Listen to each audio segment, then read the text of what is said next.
Imagine this: no phone, no conversations, no background music, no notifications. Just silence.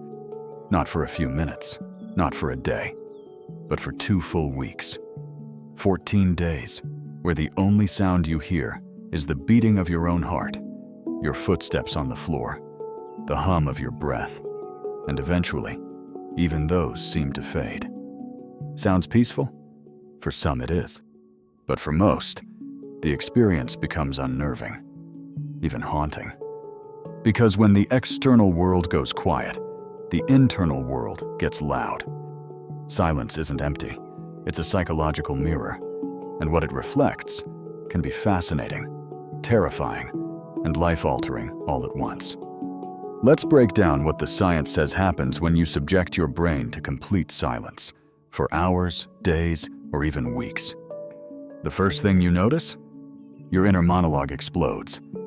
Deprived of social interaction, music, media, and the constant buzz of stimulation, your brain does what it's designed to do.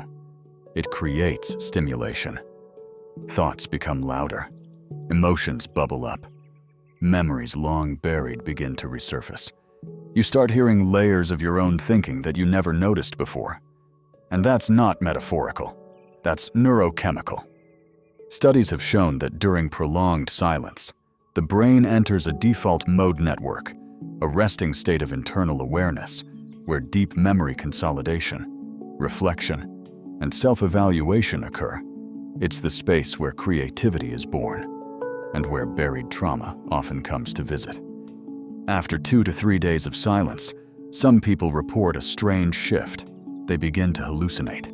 Not wild visions, but subtle misinterpretations of reality. You might hear faint music that isn't playing. You might feel like someone's behind you when you're alone. You might sense motion or whispers in the stillness, a phenomenon known as auditory pareidolia. Why does this happen? Because the brain is wired for input. When that input disappears, the sensory-deprived mind starts projecting. It fills in the gaps, like dreaming while awake.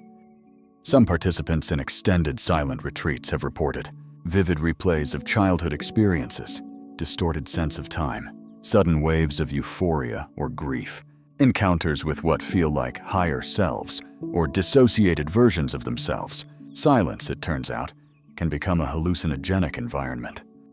But not all of it is unsettling. Let's talk about the cognitive benefits that emerge as silence continues, and what it reveals about your brain's deepest capabilities. As the days progress, something strange begins to happen. After the initial storm of mental chatter, discomfort, or hallucinated noise, the brain begins to adapt. It doesn't fight the silence anymore. It starts to lean into it. And that's when the transformation begins. Neuroscientists have found that periods of prolonged silence can actually lead to the growth of new brain cells, particularly in the hippocampus, the area associated with memory, learning, and emotional regulation. One 2013 study published in Brain Structure and Function found that just 2 hours of silence per day prompted measurable growth in the hippocampus of mice, suggesting silence may play a role in the brain's ability to heal itself. Let that sink in. Silence may literally regenerate your brain. It's not just about peace, it's about neurogenesis. It's about clearing the path for your brain to reorganize, recover, and rewire.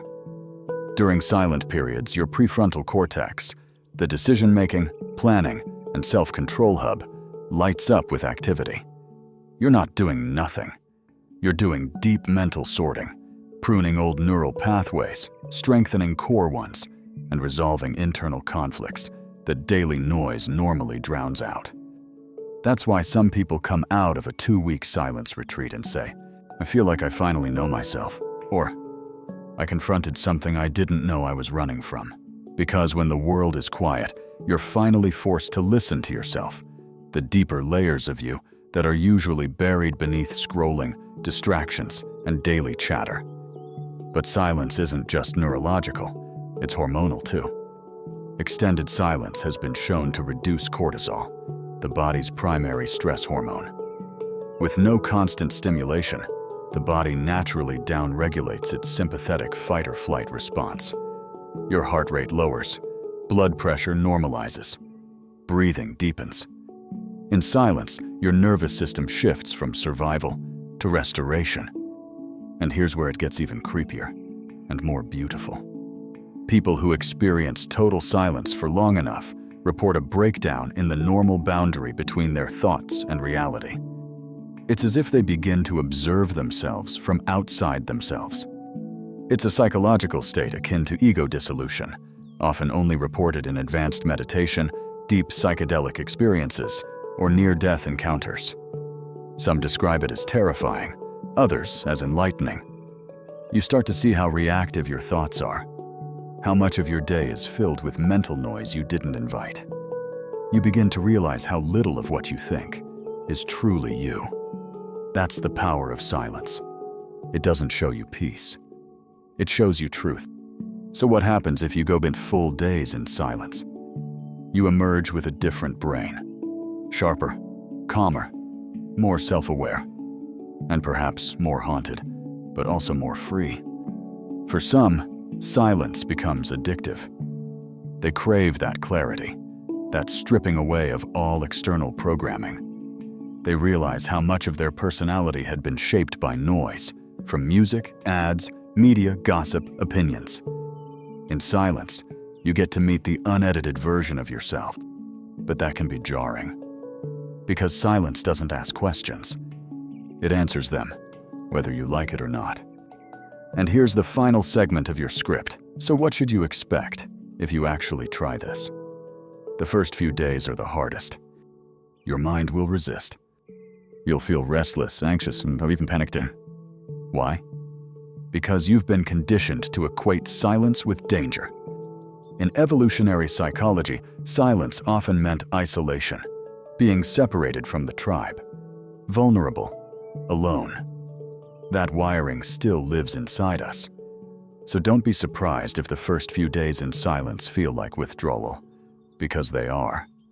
Withdrawal from dopamine, from noise, from identity itself. But if you endure, if you pass through the fog, something extraordinary emerges. Your consciousness recalibrates.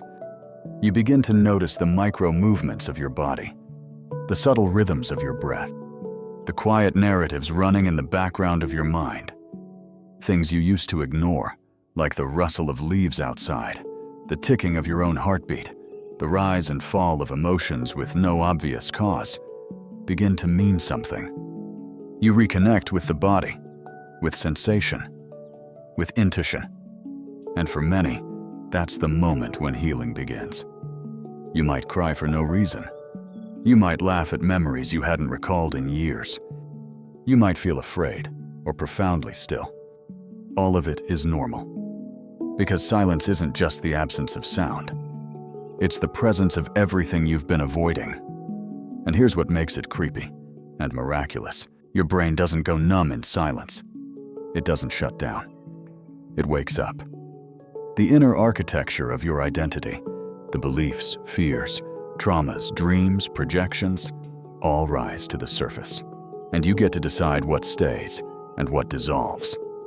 After 14 days, most people emerge different. Not in a mystical way, in a neurological way. More clarity, fewer intrusive thoughts, stronger emotional regulation, deeper sleep, and often a new sense of purpose. Because once you experience true silence, you realize how loud the world really is. And when you return, it's not the same. Not because the world changed, but because you did.